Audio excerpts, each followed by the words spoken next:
Divendres 27. Correcció de naturals. De la fotocòpia número 1. Bueno, ahí en el bloc passa 11, però és la número 1. La cèl·lula. Molt bé, així també cal que lliscau esta lectura. Val? I una vegada hem llegit la lectura, anem a contestar a les preguntes. 1. Respon les preguntes següents. A.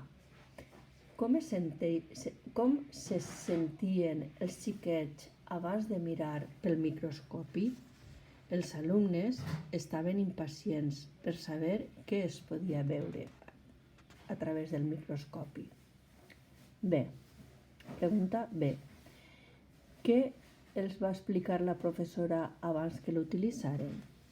La professora primer va explicar-los com havien de posar i enfocar la preparació. C. Quina part de la planta és la ceba? La part de la planta de la ceba és la tija. Val?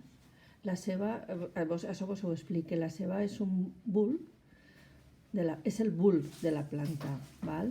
I els bulbs no són arrels, sinó tiges, adaptades i engreixades, on s'acumulen els nutrients. Val? Això és informació per a que sapigueu que la part de la ceba que es mengem forma part de la tija, encara que parega que siga el fruit o l'arrel. No, ni és arrel ni és fruit, és tija, perquè és un bulb, d'acord? Pregunta número 2. Diu, què és la xarxa quasi transparent que, segons el text, van veure els xiquets i les xiquetes? Assenyala les dues respostes correctes. De totes aquestes frases hi ha solament dos que són correctes. La primera que és correcta és aquesta. Les cèl·lules que formen part el recobriment de la fulla de la ceba. Vale? I ara, l'altra correcta és aquesta. Cèl·lules vegetals de formes regulars com polígons. Val? Aleshores, torna a repetir. La primera seria les cèl·lules que formen el recobriment de la fulla de la ceba. Aquesta seria la primera correcta.